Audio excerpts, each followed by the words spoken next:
One there, that's Karen Smith. She is one of the dumbest girls you will ever meet. Damien sat next to her in English last year. She asked me how to spell orange. What's happening? And evil takes a human form in Regina George. Don't be fooled, because she may seem like your typical selfish, backstabbing, slut-faced hoe bag, but in reality, she is so much more than that. What if the problem isn't you? What if you're in the wrong room? My suspicion? You're not broken and you don't need to be fixed. You've outgrown where you are. Let's get more space and freedom to redesign the life you deserve. Welcome to the Reinvention Room. I'm Allison Hare, podcast launch strategist for ambitious leaders, and we are rethinking everything we've been taught. Part pop culture, part real talk, and all smarter ways to live life on your own terms. Mean girls. Were you a mean girl or were you bullied? I think I actually might have been both.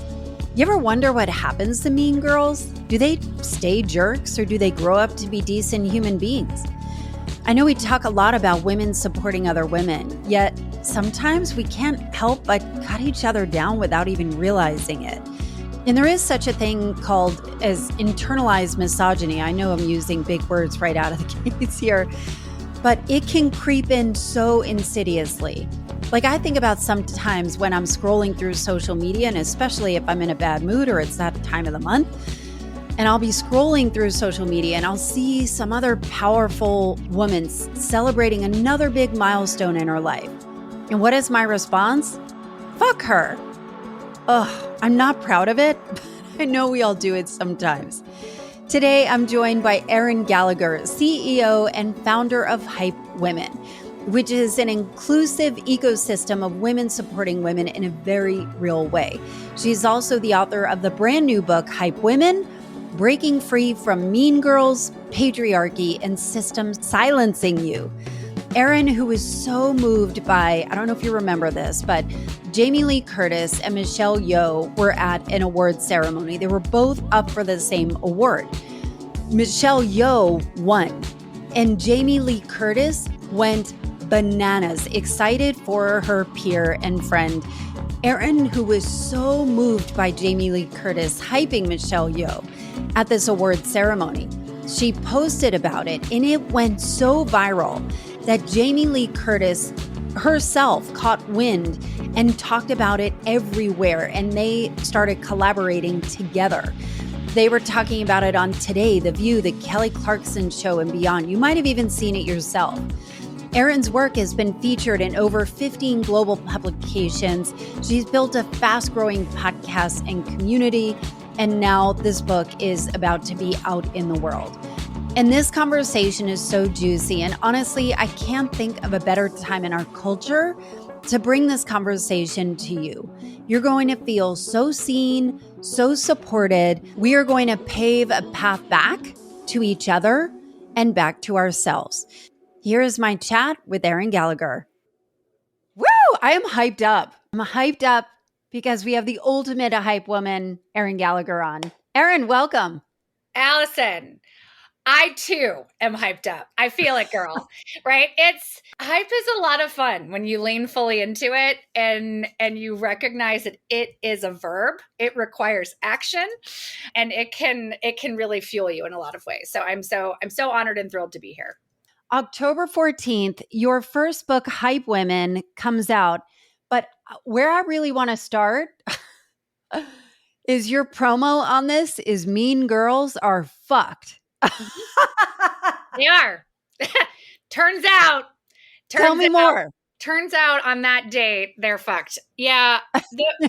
It's so funny because the reaction to that promo, there's been a bit of a line in the sand, right? Like my publishing team and my agent, they're like, we love this, yes. And my mother is like, can you maybe make a few visuals without that? Once people, and women specifically, have their hands on this book and they are able to experience the lessons that I have learned the hard way through my extrication from the craw of Mean Girls, they will be able to spot them more easily in their own life and to break free from them as well. And so that's the reason that I sort of use that language. It was to say, I am not here to hype all women, first of all. And I'm also not here to teach mean girls how to be kinder. I'm here to help women identify the mean girls in their life, and to break free from them. Wow. Why Mean Girls? Like, what is your experience, you being in the craw of it? What did that look like for you? It looked very different over the course of my life. I think we all have probably similar experiences of mean girls on playgrounds in elementary school, the teasing and the taunting and the making fun of, whether it's the outfit that you were wearing or what your hair looked like, or you were someone who hadn't started shaving your legs yet. Like, these were sort of the things, the ways that you were made to feel less beautiful, safe, smart, and strong in your own body. And a lot of that language did not come from them. It came from conversations they were hearing of their own mothers, who were talking Totally. shit about their friends or even young girls in front of them. And so, it starts there. And yet what you see, unfortunately, is a lot of those mean girls, they begin to increase their power and their influence in their spheres of friends and sports teams, and then jobs out in the real world, and all of these sorts of things, and communities that they're creating, and in coalitions. And so it continues to grow. And that fear of not being included in that person's orbit is what allows their behavior to continue. And so it's when you finally decide it's worth less to me to be a part of that than it is to like myself, you start to pull back. And you can, immediately as you make that decision, take your power back. It's not an overnight process. It took me a long time to do it. I worked for women that were like this, that saw me as a threat, saw me as competition, that felt that it was necessary to make me feel less than in order to prove their value and worth. And so that continued, and it happened in circles of friends as well of mine. And I hit 40 a few years ago, and I just had this phrase that kept coming to me, Allison, that I could not shake. And it was, I will no longer abandon myself in service to others. Mm. And I Can you say that again louder? Oh yes, because this has been the torch that guided me out of the darkness. Wow. I will no longer abandon myself in service to others. I had spent the majority of my life personally and professionally, chills, right? Personally and professionally, equating all of my value and my worth to my service. And I noticed that in so many of those instances, that service, whatever that duty was that I was doing, that job, that behavior, it required that I became smaller. I became less than. I became a shell of myself. And when I hit 40, I said, to what end, Erin, are you going to keep doing this? And so I began the process of really breaking free from people, places, and programming that had been holding me back. And mean girls that grew up to be women, right? They were a huge part of that infrastructure that had kept me sort of locked inside of a cage that I didn't realize I had the keys to unlock. I can't help but think about where this is the most obvious, right? Like, there are a lot of insidious ways that mean girls kind of creep up and also we are the mean girls, and the way I see this, I remember, I generally don't look at people's comments, but I'm, like, so interested in the culture and pop culture in the zeitgeist. And so sometimes I'll look at a famous person's, post, and you'll see just utter destruction, especially if it's a female. Oh yeah. From other females. Mm-hmm. And of course, those other females have private accounts, like no followers, no profile picture, or they'll have something of like, God first, love always, and and you're like, this is a really interesting way for that to show up. Yeah, it's so hateful, and it makes me feel like, um why do we hate ourselves so much? And I think I don't think people walk around going, I hate myself, I hate myself, but it shows up. That's And right. one of the things that I heard you say in another podcast, um and I don't know if I may misquote it, but I was like, oh, that you can't stop loathing and lusting over other women's bodies until you love your own body. Girl, that's straight from the book. Yes, that is exactly what I Damn. said, right? You cannot, women cannot stop lusting after and loathing other women's bodies and lives until you start loving your own. Because until you do that, everything will be a comparative exercise. Every time something shows up for her that is good, whether it's in her marriage, in her child rearing, in her career, in her hobbies, in an outfit that she's wearing or a way that she's styling her hair, until you are good with what you've got going on, that will feel like a competition to you. And therefore, if you don't feel like you're winning in your mind, the negative thoughts start to take over. And this is the systemic conditioning that is inside of us. So you just said, like, yeah, there is a mean girl inside of all of us. There is a mean girl inside of me. It is not our fault. It's our conditioning. We have been taught our Mm. entire lives that women are a competition, that they are threats, that a light on her casts a shadow on you. Oh, Allison has a podcast. If I want a podcast, or I want a podcast that is as good as Allison's, my first thoughts might be, is Allison even that good? Is her Yeah, we've podcast that all good? done that. We Why is all she do getting that? that. Right? And where it's stemming from, in truth, that I don't think we talk about enough, where it's stemming from is desire. Like, it usually means it's something you want.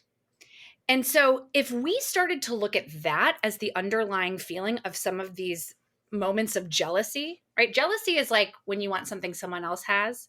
Mm. Envy is much worse. Envy is when you don't want them to have what they have. When we are in the beginning phases of those feelings, if we looked underneath those layers, more often than not, it's because it's something that we want to. And so, if we could go and tend to that and actually heal that part of ourselves that we feel has a core wound or is missing, we take the pressure off of how we feel about another woman, and we start to show up as the woman inside of ourselves. Yeah, I think the challenge is that it is so ingrained and knitted into the way, like, even this morning, I was on social media and I see somebody that I actually really like. And, she was talking about money and energy and whatever. And I'm like, fuck her. And I just closed it down.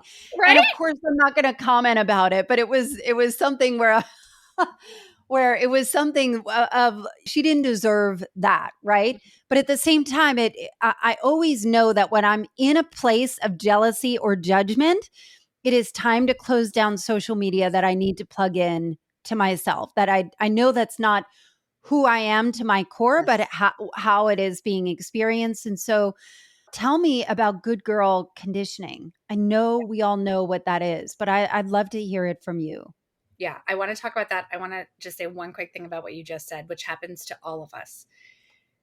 The way to start to rewire your brain, when you have come out of that instant emotional reaction, which comes up for us for varying reasons, you can go back to that same post and that same person, and by hyping her, you will actually start to rewire your brain, and you will Mm, start to chip away at the conditioning.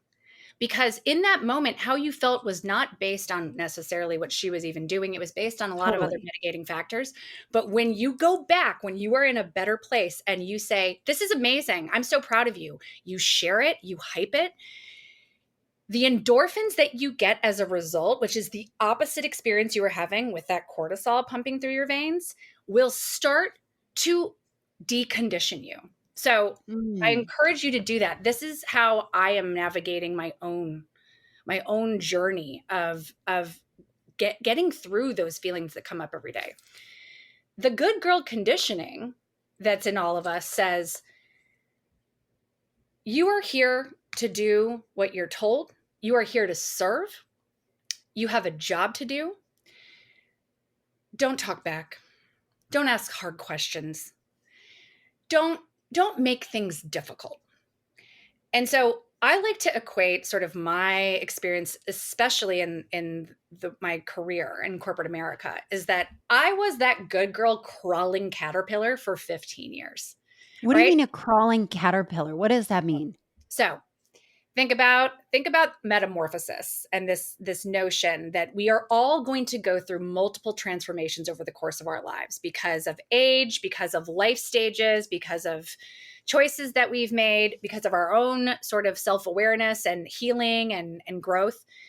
And so when I visualize kind of my journey, I was that good girl. I was a crawling caterpillar that couldn't move quickly, couldn't really step out of line, and just went along at an incremental pace, taking what I got and doing what I was told. When I turned 40, I had a full breakthrough, all of it, right? Where I went into a cocoon and said, none of this is working, but I have no idea what to do. I just know that this is not working anymore. And I don't even know who I am in my body. At that point, I had 2 young kids. And I was just looking around at the world going, is this all there is? These are the things that I wanted 15 years ago, but now that I have them, I don't know that I want them. And so I went into a cocoon and truly dissolved into goo, and that is what happens to a caterpillar. It dissolves into a completely different matter, and then it reemerges as a butterfly. It breaks out of this cocoon that it created for itself, where it dissolved into nothing, and it flies the fuck out of there. So you think about that crawling caterpillar and that butterfly, and you see them in the same frame, and you're going, how the hell were these the same entity? One of them has a very different life. And so the good girl conditioning is, I am going to just do what I'm told.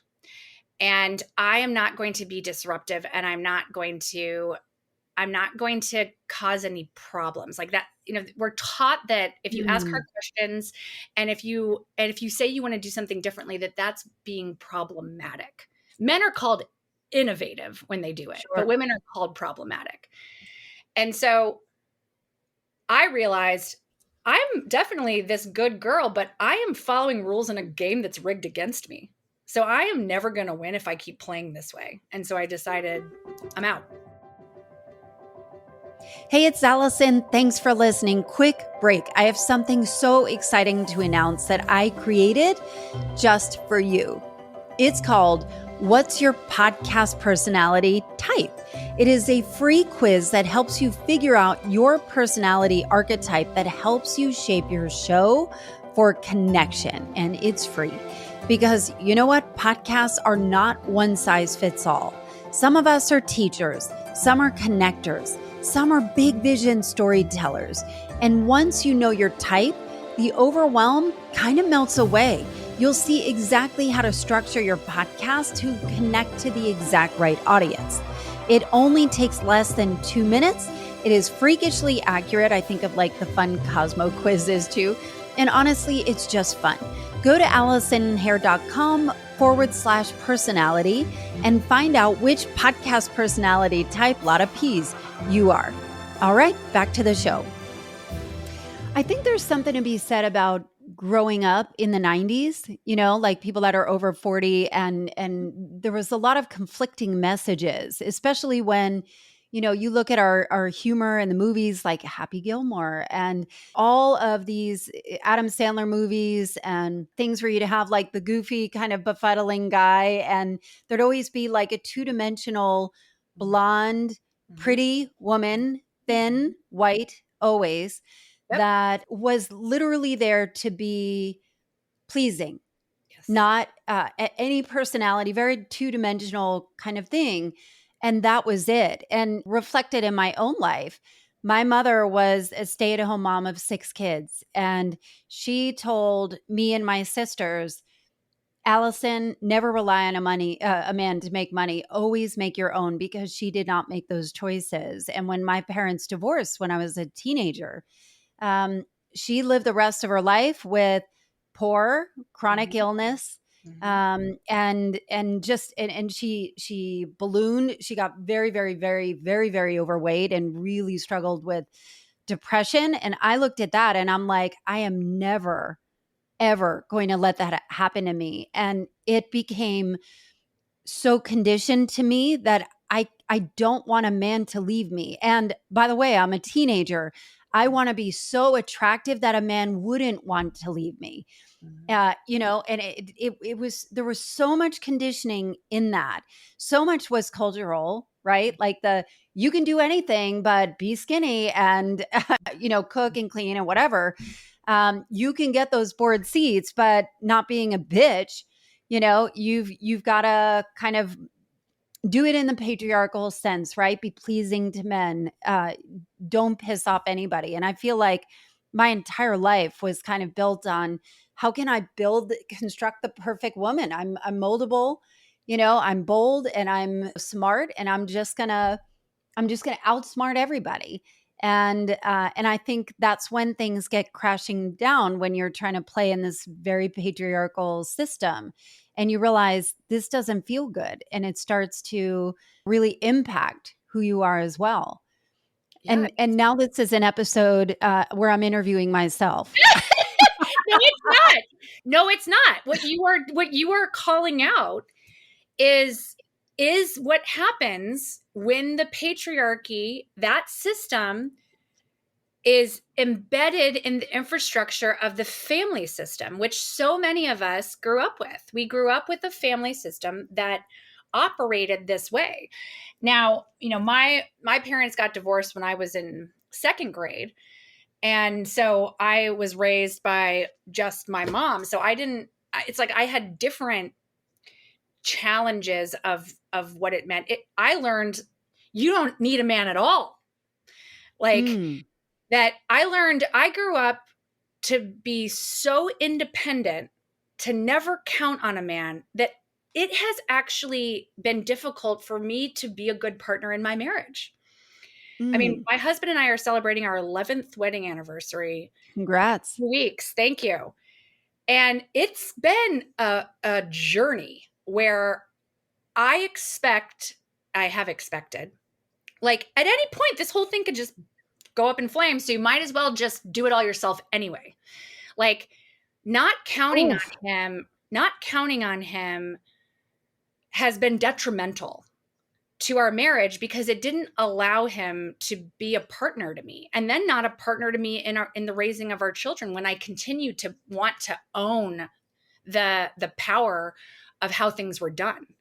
And so my mom and I had this like real breakthrough a few years ago, where I said to her, you had it hard because you were the only one. It was you had to make every single decision, and you didn't have anyone there to help you. And I was like, I have it hard because I have someone here, and I have to compromise, and I have to depend on him, and I have to allow him to do things his way, which are not always my way.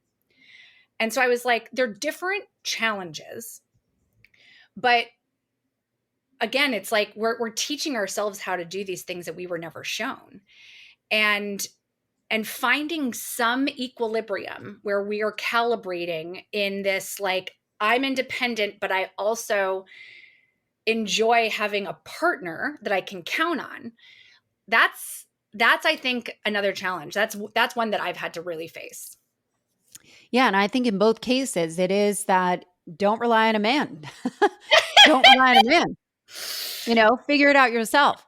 Yes. But Allison, the problem though, is that when we do that, we completely alienate them. And the good ones are not part of the evolution. So we have to figure out how to partner better. I think the partnership has everything to do with the changing landscape of what gender, what gender's roles are, Mm. you know, in a partnership. It's a really interesting time. You know, I don't know if you're familiar with the study that recently came out called The Lost Boys, that, you know, there's been a rise of ambitious women, you know, women that go to school, they can earn the money, they are far more educated, they are self-sufficient, you know, and they're doing the work on themselves, they're going to therapy. Whereas men who have been taught to be the providers are like, what about me? They're undereducated now, where women are have tipped the scales, where women are predominant in these college institutions, and they're struggling in dating, they're struggling in romantic relationships, men are, and women too. And it requires both. This is not Yeah. a man hating conversation, Yeah. and by any means. I think part of it is like the evolution of what partnership and connection look like Yeah. now. And you know, and I want to hear about what happened on January 11th, Mm. 2023 for you, because this story is insane. It's insane. It's insane. You know, if I had a TED talk that talked about this, it would be called Intuition Over Everything. That's what Ooh, what a great title. that's what I've come to realize. Um, yeah, I was meeting one of my friends for dinner, and I was a little bit early, so I'm scrolling through my phone and I see this image of Jamie Lee Curtis sitting next to Michelle Yeoh, and Jamie is like screaming with her arms outstretched, and Michelle is has her head in her hands, and if you have no context, you're not quite sure what's happening in this photo. You think Jamie's celebrating something that she won, maybe. What we come to find out is that it's Michelle.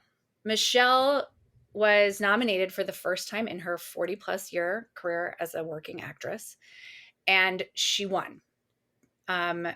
She won Best Actor for her role, her starring role in Everything Everywhere All at Once at the Golden Globes.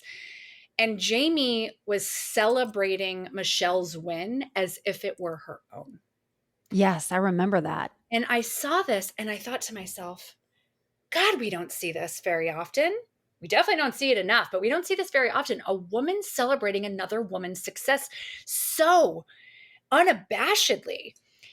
And it just immediately brought forth to me this idea, like, God, so many of us are really sick of this infighting. We're really sick of hating other women. And so I just started to write a post. I started punching it out in my phone. I was like, ladies, this is your vibe for 2023. Unabashed hype women. We are going to decondition from what we've been taught, that women are a competition, they're threats. We are going to unlearn this. It's a trap meant to keep us keeping each other down. I was like, we're going to do the opposite. And I was like, find your Jamie, be a Jamie to someone else. This is what we need more of. And I posted it and I closed my phone and I went to dinner and I didn't think anything of it. And I wake up the next morning and I find out that Jamie Lee Curtis's friend saw my LinkedIn post and sent it to her. And then she posted it to her then 5.6 million followers on Instagram. Oh, now Jamie has closer to 6.3 million. And she said, a friend sent this to me. It really touched me. This describes so much of who I am. I'm so proud of and excited for Michelle. She deserves this. And so that's what she did. And so then, we start DMing each other and she's like, thank you for this. How can I support you? And I'm like, oh my God, Jamie Lee fucking Curtis. Right. And then she's like, here's my cell phone. So we start texting. And, over these next few days, as this momentum is starting to build, these conversations are starting to happen in more places. I'm getting messages from people saying, kids I went to elementary school with, and I'm a military kid. I moved every 2 to 4 years my whole life. So these are people that I haven't talked to in 25, 30 years. They're like, my mom chat group sent your post to me, right? Another person's like, I was on a Zoom and this came up in the conversation. This is showing up in some Facebook group. And so I thought to myself, okay, there's something happening here. This is a cultural zeitgeist where we have tapped into something that is very real. And then 15 global publications posted about this and wrote about it. And as a person who has spent 20 years in public relations, when you don't pitch a story and it gets picked up everywhere, something powerful is going on. Yeah. Right. And so I ran with it. I turned it into hypewomen.com. I started really continuing to fan the flame of this movement and to encourage women to hype each other. The same conversation we just had, Allison. When you're having that moment, do this instead. Tell me what it feels like. Is it working? Is it helping? Those sorts of things. I turned it into a podcast, which now has 23 episodes, and now it's become a book. And so it was a moment that we turned into a movement. And a year after that post was written, Jamie Lee Curtis was on her book tour for her 13th children's book. And she was on the Today Show, and she was on the Kelly Clarkson Show, and she was on The View. And every single one of them brought up my post and said, tell us about this. What is happening here? And Jamie talked about me, and she talked about the Hype Women movement. She said my name in rooms where I am not. This is the type of human that she is. It's the understanding that so many women have now, that we have the ability to transfer capital to one another, our human, social, financial, and political capital, make deposits, make withdrawals.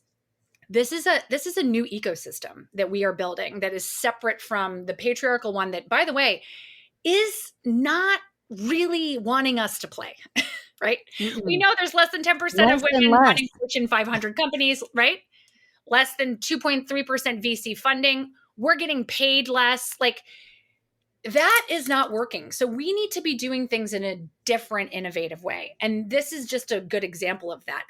Jamie sharing her political and social capital with me as I continued to grow and evolve this, amplified it and took it to new levels more quickly than I could have done it alone, ever. 100%. But I want to stick on something that you didn't mention, but I know has happened for you that is all you. And that when you and Jamie Lee started connecting, she asked, how can I help you? And you invented some shit out of your ass. Yeah, you're right. You're right. Here for this. So I think we need, I think when there is a gift horse, there, we want to like blow it up. And I think that part is really important. So in our first Instagram DM conversation, before we even moved it over to texting, Jamie said, I'm here, I'm in, how can I help? And I said, I want you to come to one of my fairway dinners and I want you to be on my podcast.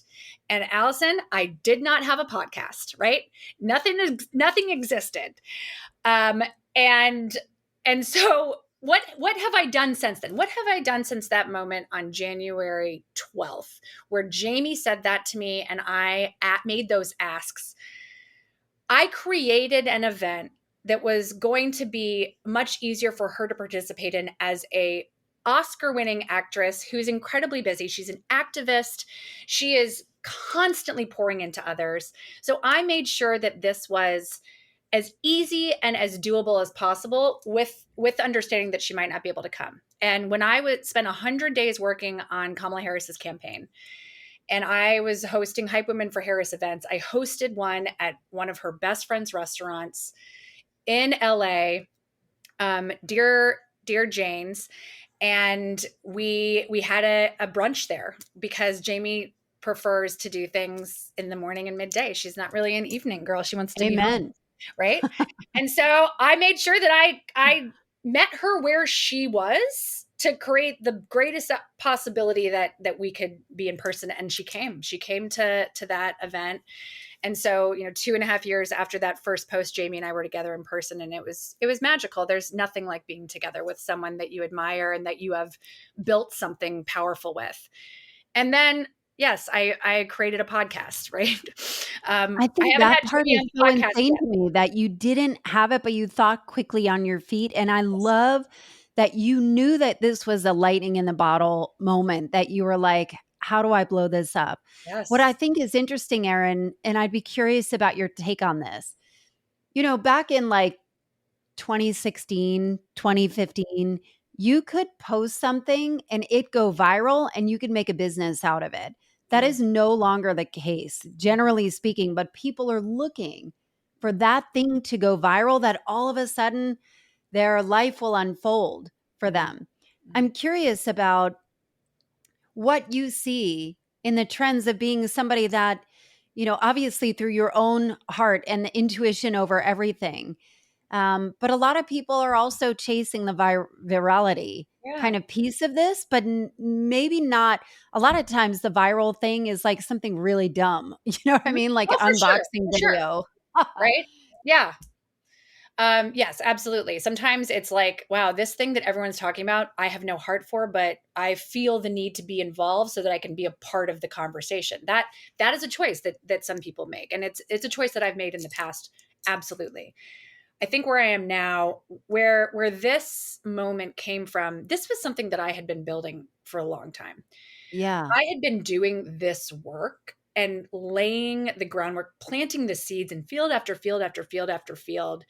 And it's why the moment when the moment met itself and I Yeah. made the choice to write that post and Jamie made the choice to post it, because any one of those things doesn't happen and this whole story looks very different.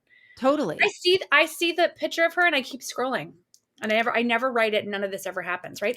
She gets the post that I wrote and she says, "That's nice." And she doesn't post it. None of this ever happens. So the universe, if you believe the universe is conspiring in your favor, I do.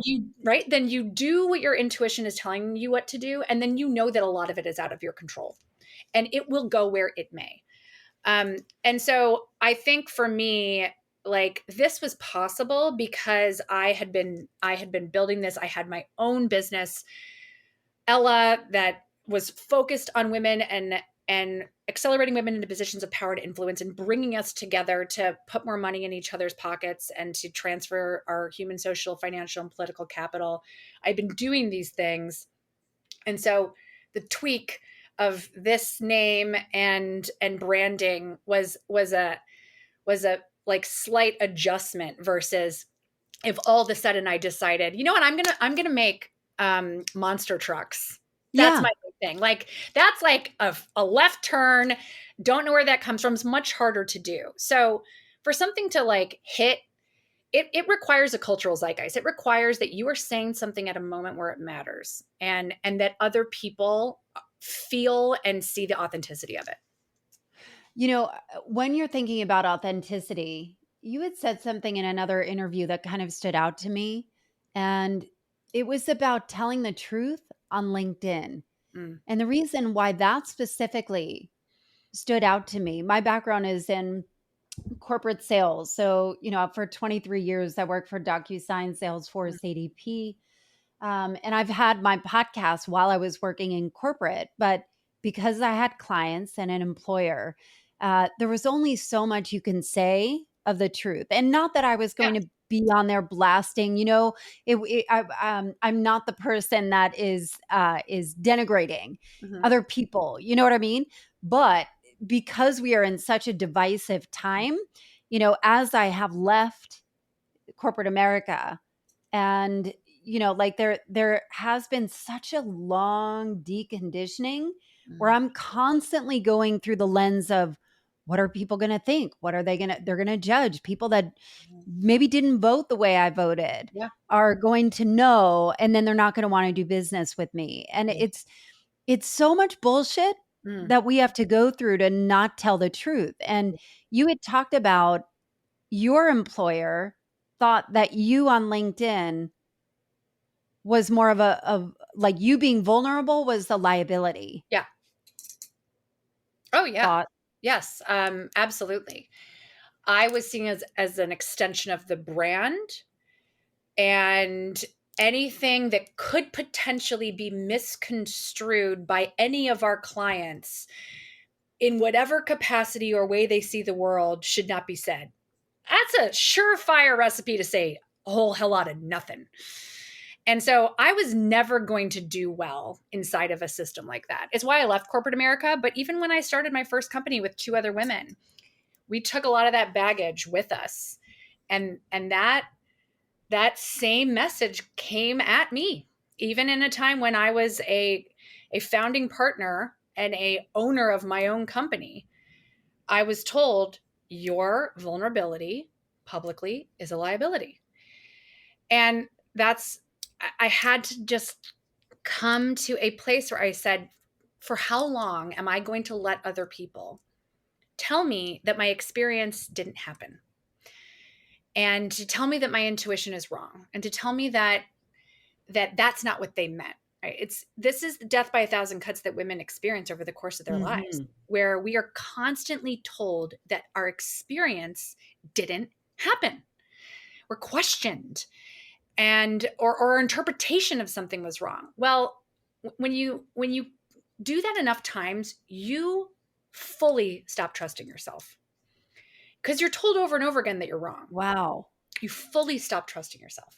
And so the past 3 years has been about me learning to trust my intuition again. It has been about me not needing external forces to tell me that the experience that I just had was real. It has been about me not needing external validation to make statements and speak truth to power out in the world. Girl, it has been messy. It has been an absolute shit show. People have been pissed. People still are pissed. But I came to a point where that was worth less to me than liking myself. And I had done so many things that made me not like myself in order to be liked by other people. And I hit a point where that was no longer going to be the way I lived. So when you think about Hype Women, your book, tell me about it's part memoir, right? Yeah. But not all memoir. I did not expect it to be that way, but that is how it came out. I think it's part memoir, part sort of playbook, part historical nonfiction. It's all kinds of things. It's the way that I write when I write in short form, but I was given the latitude to go deeper. And so anything that I think is resonant with a person has a combination of 3 things. It's culturally relevant. It has a inherent truth, and it has your personal point of view. Those are the 3 things that are necessary in order for it to have impact. And so I ended up kind of taking the reader through the journey of what it's like to be inside of my brain, where I am constantly quantum leaping between decades of my life, where I am flashing back to something and I'm right there because something in this moment is triggering it or reminding me of it. Or I am pushed forward to a time that hasn't yet come that I am anxious about, that I am trying to think around corners and prepare for. And then honestly, the hardest part of my journey, which has been to be in this moment, to be here. Why is it so hard now? It's not hard now to do it. It has been the hardest thing to get to this point, which is where I can be present. Being present has never been a part of my DNA, because anxiety has ruled my life for a long time. And so I spend a significant amount of my time revisiting things that have already happened and rethinking them and thinking about how I would have done them differently. And then I also spend a significant amount of time worrying about things that haven't happened. And so it has been a very long journey to get to a point where I am now, Allison, where I can be present. And I can say, right now I'm here with Allison. This is where I'm meant to be. I can't be anywhere else. I can't be on my phone, sending an email like when you're talking and I'm not really listening to you. I can't be worrying about where, like, my kid who's at a pool with a friend right now. Like, I'm here. This is where I need to be.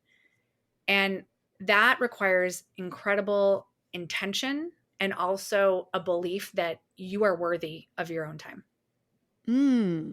Girl. Mm. I think the question that I've heard you ask a lot, and I think is like the foundation of the book, is does this work for me anymore? Yes. Yes. And asking these questions. And as it relates to hype women, I'm curious around how you square with this guide to healing yourself as it relates to supporting others Mm. and the community that perhaps you have yet to build or yet to be part of, that when you rewire your brain in a certain way, what does that look like for you?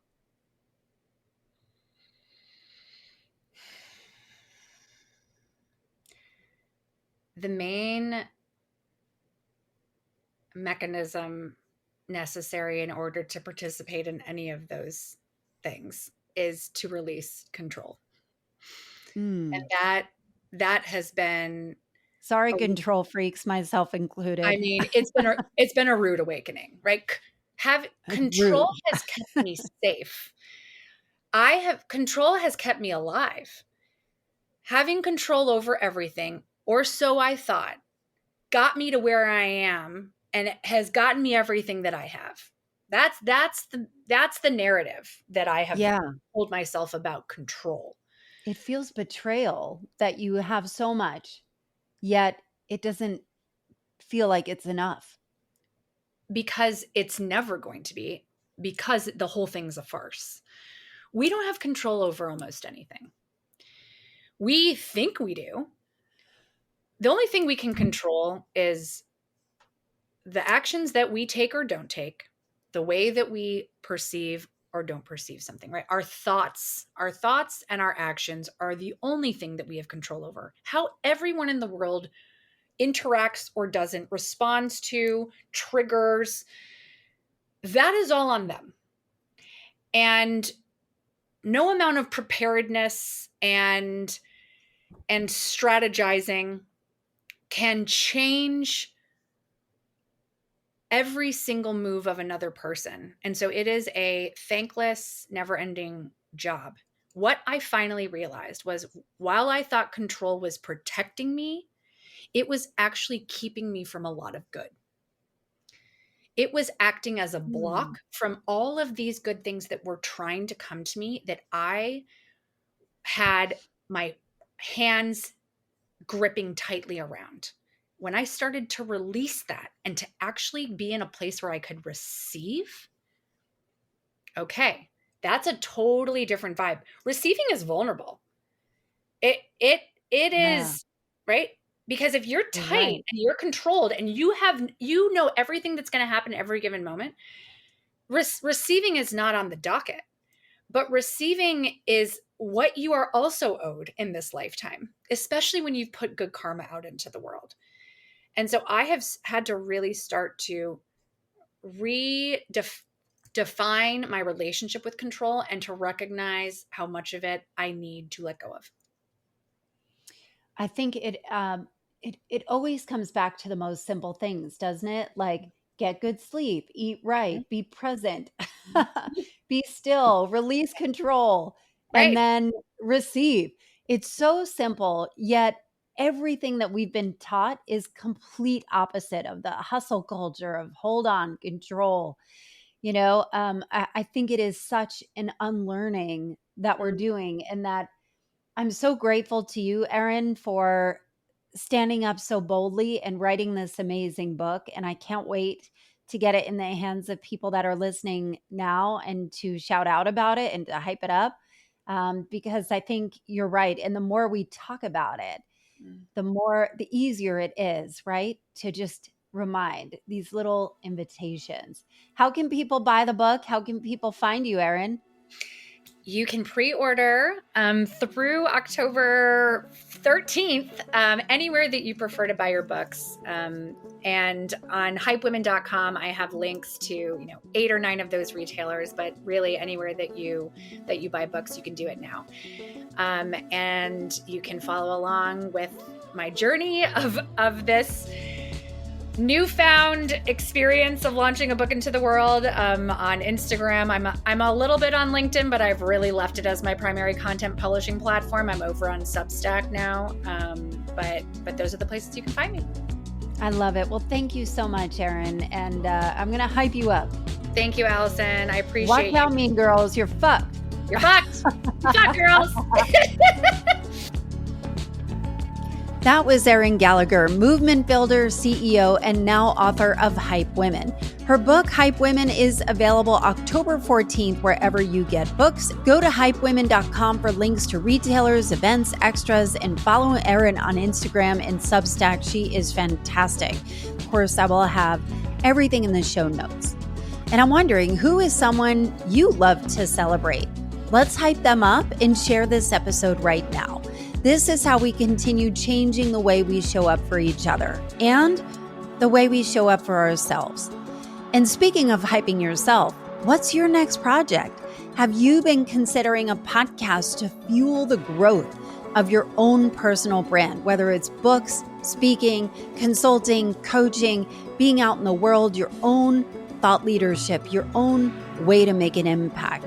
If you're interested in figuring out what could this path possibly look like if I'm going to go down the path of a podcast, or if you have one, but maybe it's stalled out and you need a little bit of a boost, get on a free call with me and let's get clarity on it. You can go to AllisonHare.com/free call.